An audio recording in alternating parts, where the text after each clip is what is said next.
On demand voice of Virginia. Richmond's morning news on this Monday, May 11th. Thank you so much for joining us this morning on the Voice of Virginia. I'm just going to start off right now. Let me put everything else aside. Want to recognize and offer our thoughts and prayers to the family of First Lieutenant Kendrick Lamont Key Jr., U.S. Army officer whose remains were recovered after he went missing in Morocco. After military exercises, as Gary just reported. This is just breaking that the two U.S. soldiers, servicemen that have been missing in Morocco, one is from Richmond, Virginia, and his body was found. So again, our thoughts and prayers to the family of First Lieutenant Kendrick Lamont Key Jr. And we'll have more details as they become available this morning on Richmond's Morning News. Good morning, everybody. My name is Rich Herrera. I have a very busy show planned for you today. We have an exclusive interview this morning here on News Radio WRVA. The Speaker of the House of Representatives, Mike Johnson, will join us reacting to what happened on Friday. As soon as we got off the air, the Supreme Court of Virginia announced their decision striking down the referendum. The ballot was invalid because the General Assembly did not follow their own protocols and procedures.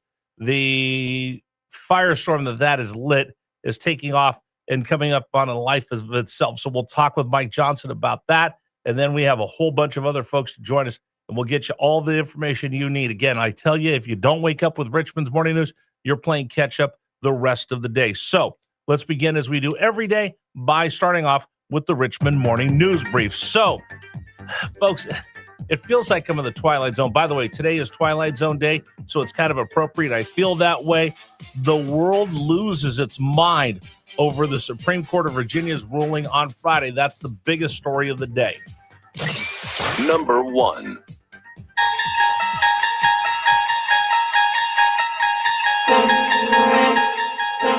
Today is Twilight Zone Day, and it feels like I'm in the Twilight Zone, the bizarre world, or whatever you want to call it, as we've seen just the wildest opinions, the wildest ideas when it's come to what happened on Friday with the Supreme Court of Virginia striking down and upholding the. Let me make sure we put it the right way, because I'm going to be honest with you. There is so many people that have twisted this and played mental gymnastics, and they've argued over semantics. Here's what happened on Friday. The Supreme Court of Virginia ruled on an appeal by the Democrats of a Tazewell County judge who had found that this was not proper, that the General Assembly had violated its own rules, saying that you have to have an election.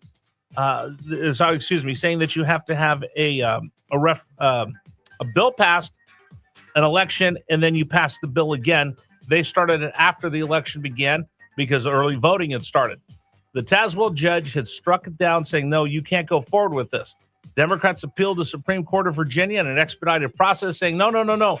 We have precedent here that says you can't get involved in this until after the election. You cannot go out there and torpedo this beforehand. Everybody said, fine, we'll follow the rules of law, and the Supreme Court of Virginia took a knee while this went on.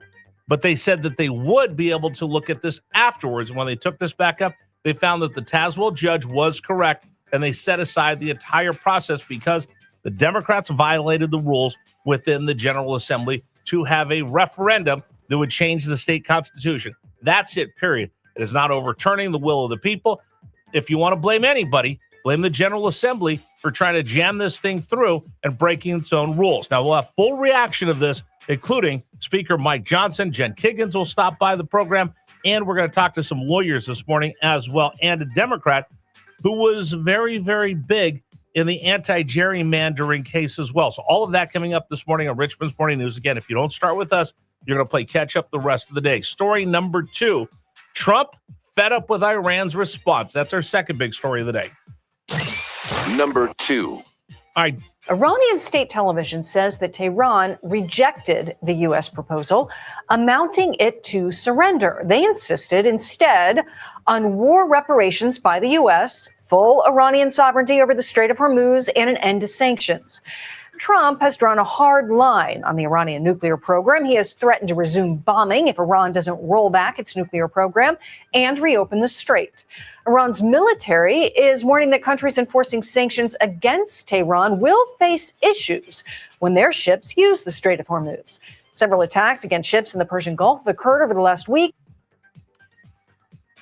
Ridiculous. The response from the Iranians, yeah, you're going to pay us because we're winning this war and we're going to control the Strait of Hormuz.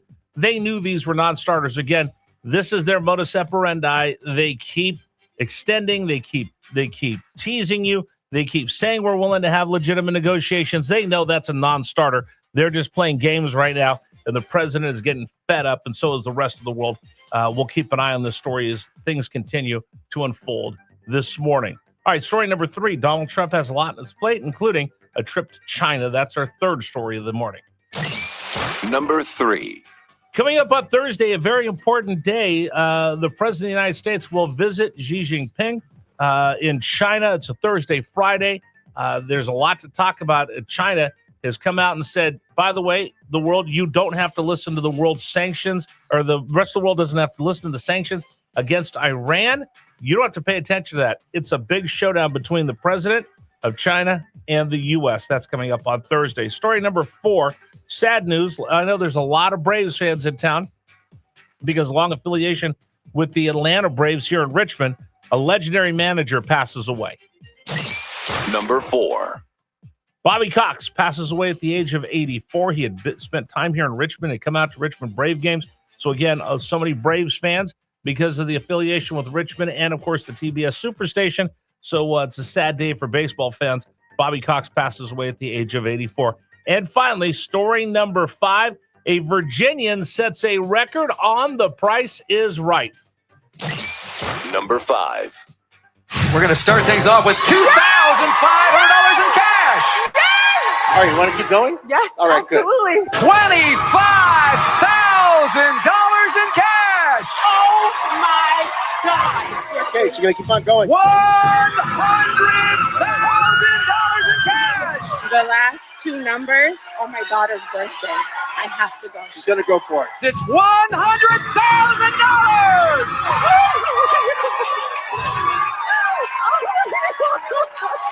I have to believe. I'm going to go with it. A mother-daughter trip to Morocco. $240,150. Vanessa, nice job. Almost $250,000. Which makes her the biggest pricing game winner in Price is Right daytime history. Wow. That's a big story at 6:11 on News Radio WRVA, Richmond's Morning News. I'm Rich Herrera. Vanessa McCaskill, a U.S. Army veteran from Virginia, rakes in almost $250,000. She wins $227,500 in cash plus a trip to Morocco for her and her daughter. So congratulations to one of our fellow Virginians setting a record on The Price is Right. And that is our Richmond's Morning News Brief today here on News Radio WRVA. Again, a special exclusive interview.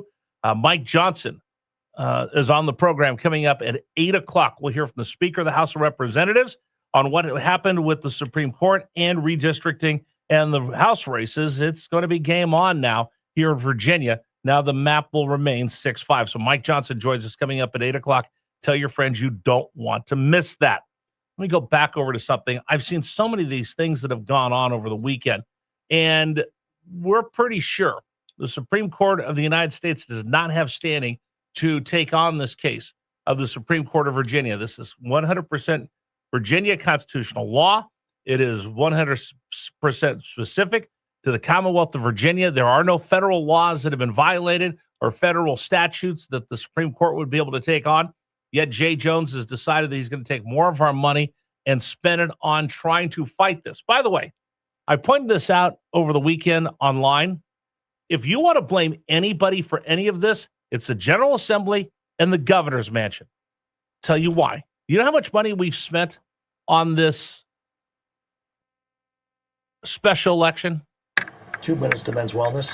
$5 million spent by the Commonwealth of Virginia. Another $20 million, not reported by a lot of people, another $20 million has been spent on the special election for redistricting that had the cloud of uncertainty over it since the get-go. When the Tazewell judge first ruled and the Supreme Court of Virginia said, we'll work on it after the election.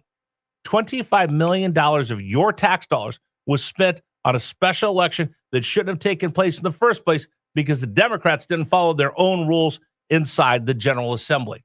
There's a lot of people that are spinning right now. I'm going to tell you really what's going on. We're going to get to the bottom of all of this morning here on Richmond's Morning News. So thanks for joining us, everybody. 6:13 this morning here on News Radio WRVA. Again, you can always comment, and I really want to hear from people this morning on the James River Air text line. Our text line number to sound off this morning is 833-804-1140, 833-804-1140. We'll take your text messages all morning long.